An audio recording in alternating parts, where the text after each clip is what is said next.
Boa tarde, este é o Eclésia, faça-nos companhia e fica a par da atualidade informativa da Igreja Católica. Uma nova chave de leitura sobre a competitividade no desporto e na forma como os jovens se relacionam. Sports for Peace é uma iniciativa dos Jovens para a Unidade, do movimento Focolares, que traz para o desporto os valores da vida cristã.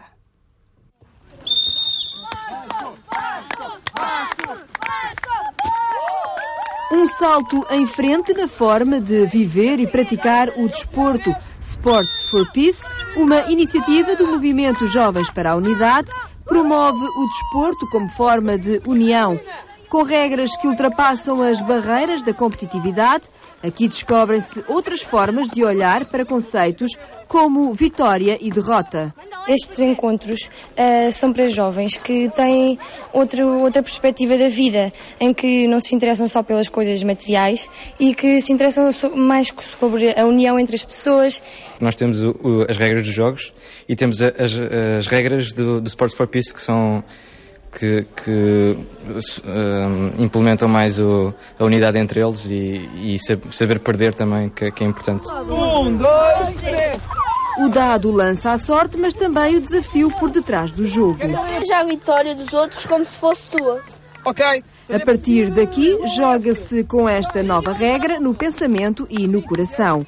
O objetivo é que os jovens descubram, através das novas regras, outra forma de viver, não apenas o desporto, mas a sua realidade diária. O que procuramos é que estes jovens, no fundo, recebam este alimento, não é? Este alimento e que, no fundo, que se traduz depois em todas as facetas da sua vida. Pode ser em casa, com os pais, pode ser na escola, com os colegas, no seu estudo, pronto, tantas formas, não é?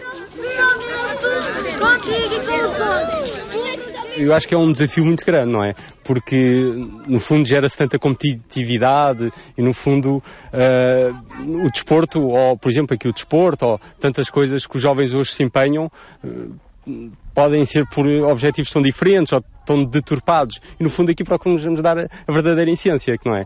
Que é procuramos fazer o outro feliz, não é? Por vezes, também na nossa escola e nos outros ambientes que frequentamos, é mais fácil ver rivalidades e picâncias. E assim, tomando esta atitude e treinando aqui com os nossos amigos, que é mais fácil, depois acaba por ser fácil por transportar para lá também. Eu lembro-me, por exemplo, de uma pequena experiência de um jovem vivendo Sports for Peace que aprendeu de tal forma a viver estas regras que ele era praticante profissional de futebol e depois, por exemplo, ele durante uns dias do treino em que estava durante um dia de uma competição em que estava aconteceu uma que não foi golo para a sua própria equipa e ele foi ter com o árbitro e foi dizer não foi golo de facto e o árbitro anulou aquele golo. Portanto, esta capacidade também de ser verdadeiro, de ser play fair, no fundo é justo para o outro porque de facto este ponto não é para mim. E este aprender esta regra, a ser a honestidade, isto é importante para os jovens. Tratar todos com respeito, cada um é importante. É tentar perceber que o jogo não é só uma competição, é sim uma competição, mas devemos também usá-lo para vivê-lo em harmonia com os outros, em paz com os outros e usar deste tempo que estamos com os outros também para construir relacionamentos verdadeiros com o outro. Os Jovens para a Unidade são um movimento juvenil ligado ao movimento Focolares, aqui a dar testemunho de que o desporto também é honestidade, amor e unidade. Lento Face é o novo grupo inserido na rede social Facebook que se dedica à partilha de reflexões entre os católicos que pretendem viver a época da Quaresma de forma distinta.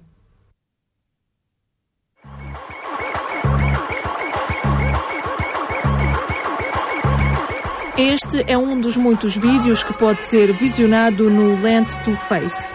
Um grupo aberto a todos os que desejam caminhar ao longo deste tempo quaresmal na rede social Facebook. O objetivo está largamente atingido, porque isto não é concorrer com ninguém. É simplesmente dizer, olha, há aqui uma outra forma, as pessoas que aqui estão poderão passar por aqui, poderão comentar, poderão levar este pensamento para o seu dia, poderão partilhar connosco outro pensamento. Portanto, é um local de partilha, é um local que... E aquilo que eu sempre, quando alguém adiciona alguém, uma das coisas que eu tento escrever é obrigado, ponho o nome da pessoa, por adicionares mais caminhantes a esta nossa caminhada. Uma caminhada pensada por este professor de Educação Moral e Religiosa Católica que todos os dias, através de um pensamento, deixa uma questão para refletir. No dia da nossa gravação, este foi o pensamento que escreveu. A sociedade está cheia de especialistas que deram a volta. Pensa nisto. Quando é que no passado desta volta alguma coisa com sucesso? Como fizeste? Este é o objetivo, que a pessoa, ao dedicar aqueles meia dúzia de segundos a ler aquela frase, que faça a sua introspeção e a sua meditação e depois que tente pôr em prática, mas isso já virá posteriormente. As redes sociais vivem muito da partilha, vivem muito do comentário, vivem muito da pessoa livremente a expor as suas ideias. Vive muito que as pessoas não se sentem inibidas de partilhar. E nós podemos aproveitar, efetivamente, estas redes sociais para partilhar. Um bocadinho lembrando a mensagem de Bento XVI para o 45º Dia Mundial das Comunicações Sociais, que é o que ele diz, nós temos que estar lá. Este é o novo Areópago. A seguir à Quaresma, o grupo continuará a sua caminhada até ao dia de Pentecostes, mas em moldes diferentes. Eu deixarei de pôr pensamentos e irão começar a aparecer fotografia. E depois as pessoas serão chamadas na mesma a fazer este trabalho, mas deixa de ser o pensamento, portanto, deixa de ser a palavra para passar a ser a imagem. À partida, penso eu que cada semana irá ter um princípio. O que é que significa para nós a Páscoa? A Páscoa para nós significa alegria, significa felicidade, significa ressurreição, significa o estar em comunidade. Portanto, ver quais é que são os grandes temas da Páscoa, os grandes valores que a Páscoa nos quer transmitir, e então a cada uma das 5 semanas dar um desses valores. 2.547 membros já aderiram a este grupo, ultrapassando as expectativas iniciais. Contudo, para Bento Oliveira, o que torna esta iniciativa especial é o tema e o objetivo, e não a quantidade de pessoas que já aderiram. Chama-se FRA e é o novo grupo de reflexão saído do Instituto Universitário Justiça e Paz de Coimbra. As siglas estão ligadas ao mundo académico, querem dizer fé e razão na academia. Um espaço conciliador entre a ciência e Deus. De um lado, o mundo da ciência, da razão, do saber científico. Do outro, o mundo da fé, da religião, do transcendente. Na academia, mais do que em qualquer outro lugar, estes dois mundos encontram-se e muitas vezes coexistem na mesma pessoa. Daí nasceu a inquietude de um grupo de professores e investigadores ligados ao Instituto Universitário Justiça e Paz de Coimbra. O grupo chama-se muito academicamente FRA, Fé e Razão na Academia, e resolveu abrir o debate com o colóquio Ciência e Deus. Eu penso também é um desafio de humildade para a fé, como para a ciência, de percebermos que a ciência não só não explica tudo, como a fé não se mete no mesmo campo. Não estamos com o mesmo método a falar da mesma coisa. Falando da mesma coisa e falando da vida e do que vemos, percebemos o quanto há de invisível naquilo que vemos. Eu acho que este é o espaço do diálogo, o contributo que cada um no seu próprio método pode dar à vida de cada uma das pessoas. Eu acho que saímos a ganhar quando somos capazes de dialogar, colocar na mesma mesa esta tensão. Ciência e Deus ou ciências versus Deus, ao longo da história radicalizaram-se posições e chegou-se ao confronto. Hoje há quem procure pontos de diálogo e respeite o contributo das duas perspectivas para uma caminhada conjunta. Acredito e sinto um bocadinho que se chegou a um acordo de cavalheiros. A ciência respeita o papel da religião e a religião vai respeitando o papel da ciência. E, contudo, não é propriamente essa a proposta que nos é feita de quem sabe mais disto do que nós, que estamos aqui no terreno a fazer investigação. E sim, é isso, quer dizer, passar desse acordo amigável, dessa simpatia respeitosa, para um trabalho conjunto, para o dar as mãos e fazer caminho junto. A primeira iniciativa do FRA acolheu nomes sonantes da ciência e da fé, pessoas que na sua missão diária se confrontam com esta dupla existência, a da ciência e a de Deus. Essa foi a nossa preocupação, inclusive o moderador é um dos mais conhecidos, o Dr. Formosinho. Sebastião Formosinho é um dos que em Portugal mais publica nesta tensão e deste diálogo. E, portanto, ter desde logo um moderador que poderia ele fazer qualquer uma das conferências é de nós um orgulho. Depois, ter a presença do Onofre, que trabalha há tantos anos no CERN, é claramente um sinal de distinção. O Dr. Matos Ferreira, pela sua capacidade académica e pelo seu conhecimento na área da história. Depois da parte da tarde, o Carlos Fiolhais, que é simplesmente o investigador português mais citado no mundo e que está muito ligado a estas questões da ciência e também da pedagogia.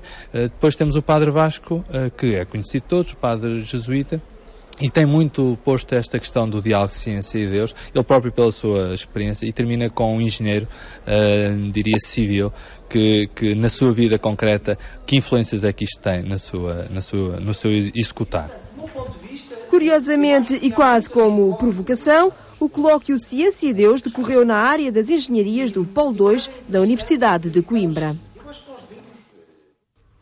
É preciso mudar o olhar que a sociedade tem sobre o recluso, mas também o olhar das comunidades cristãs. Quem o diz é o padre João Nogueira, responsável em Lisboa por este trabalho de assistência que orientou no último sábado o encontro diocesano dos voluntários e capelães nos estabelecimentos prisionais de Lisboa. Na Diocese de Lisboa existem 12 estabelecimentos prisionais e em todos a Igreja faz-se apresentar, através de voluntários que levam até aos reclusos uma palavra de esperança, mas também a palavra do próprio Jesus. Estes voluntários estiveram reunidos num encontro que é de formação, mas é também de partilha de uma experiência que é marcante nas suas vidas. Nós, na nossa Diocese, temos 12 estabelecimentos prisionais, o que nos confere alguma responsabilidade na reflexão, não só da dignidade destes homens, mas também a qualidade cristã da nossa presença nos estabelecimentos prisionais e como traduzimos o Evangelho de Jesus. E, portanto, hoje estivemos um pouco a refletir sobre isso, sobre a nossa dádiva, a necessidade de mais voluntários eventualmente, a nossa preparação para que esse serviço que prestamos a estes irmãos possa ter mais qualidade. Este trabalho de assistência deve ser mais do que uma responsabilidade local. Para o padre João Nogueira, que em Lisboa é o diretor deste setor, é preciso que haja uma maior sensibilidade à pessoa do recluso. Não há só uma necessidade de mudança de mentalidade na sociedade civil, chamemos-lhe assim. Eu costumo dizer que dá muito jeito que as prisões sejam transparentes porque não nos questionam. Mas nós próprios, eclesialmente, precisamos, no nosso caso, na nossa Diocese de Lisboa, de levar a que todas as comunidades cristãs, independentemente de não terem na sua área geográfica um estabelecimento prisional, sintam a solicitude pelos homens e as mulheres que estão presas, não é? E essa nova mentalidade tem que começar também eclesialmente, para além depois da sociedade civil, obviamente. Na sociedade civil, o trabalho voluntário na prisão é ainda olhado com desconfiança.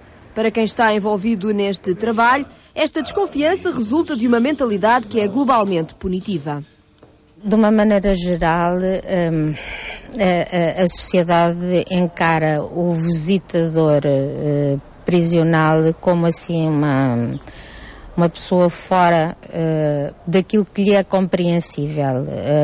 Nós temos uma cultura muito mais punitiva do que restaurativa, de modo que não tende a olhar esse trabalho como desnecessário. Helena Mendes pertence ao grupo de voluntários organizado através da Santa Casa da Misericórdia de Oeiras.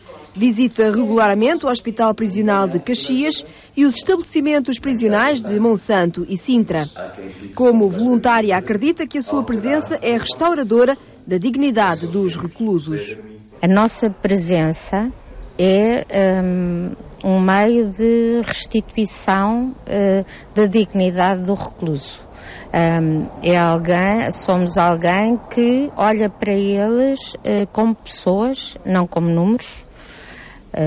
O sistema normalmente, até pela sua dimensão e a população prisional é cada vez maior, portanto, eles perdem completamente a individualidade. Neste encontro voltou a sonhar-se com um projeto que visa a criação de uma casa de acolhimento que fará a ligação entre a prisão e a sociedade. O padre João Nogueira explica o objetivo. Sempre os cristãos se organizaram, não estou a dizer maciçamente, mas todos os estabelecimentos prisionais, não só na nossa diocese, mas a nível nacional, têm voluntários, ou seja, há homens e mulheres que sentem este apelo, esta vocação especial para estar com os reclusos. Com certeza que se calhar o ano do voluntariado vem reforçar esse desafio. Estive preso e vieste visitar-me. As palavras de Mateus acontecem em cada visita. Um trabalho que a Igreja sempre valorizou e que se reforça com o assinalar do ano do voluntariado. É preciso mais voluntários nas prisões porque a população prisional está a aumentar. Sejam capazes de implicar todos os portugueses na construção do bem comum. É o desafio que Dom Carlos deixa aos partidos políticos. Perante os acontecimentos políticos que marcam a vida do nosso país, Dom Carlos Azevedo faz para o programa Eclésia a leitura da atualidade. Eu acho que é fundamental que cada um, antes de falar, pense. Pense nas consequências daquilo que diz, do que promete, do que são as condições reais do país. E é preciso aqui algum golpe, não digo de gênio, mas um golpe de asa, não é? Que possa encontrar com imaginação, mas com a implicação de todos os portugueses, porque conseguir conquistar todos os portugueses, não para o seu partido, mas para o bem comum de Portugal, é o grande trabalho. E a história dirá bem de quem for capaz de agora ter uma atitude diferente. O arquivo documental do cardeal Dom Manuel Gonçalves Cerejeira vai ser aberto ao público e à investigação académica. O trabalho de organização e catalogação demorou cerca de 2 anos a ser concluído pelos Serviços de Arquivo Histórico e Biblioteca do Centro Cultural do Patriarcado de Lisboa. Foram necessários mais de 2 anos para analisar, organizar e catalogar o arquivo documental de Dom Manuel Gonçalves Cerejeira, 14º Patriarca de Lisboa. Um trabalho do Serviço de Arquivo Histórico e Biblioteca do Centro Cultural do Patriarcado que foi sendo feito com a ajuda de muitos voluntários que passaram a pente fino jornais, correspondência particular, correspondência com membros do Estado e com o Vaticano e documentos pastorais. Foi, de facto, um privilégio sentir a história do século XX passar-nos pelas mãos, porque o primeiro trabalho que foi feito foi de recenseamento prévio, perceber o que é que existia. E foi aí que nos demos contas com os testemunhos de intervenção na documentação do Dom Manuel Gonçalves Cerejeira, da sua já intenção de recolher documentação, de organizar, sobretudo numa fase final da vida, quando ele se recolhe para a Casa de Retiros da Buraca, segundo testemunhos também e entrevistas que tivemos a oportunidade de efetuar nesse primeiro trabalho de recolha de dados que deram origem depois à classificação da documentação que houve por parte dele. O resultado são 319 caixas que albergam 22.965 documentos que, a partir de maio e depois de definidas as normas de consulta, estarão abertos ao conhecimento do público. Com certeza que a motivação essencial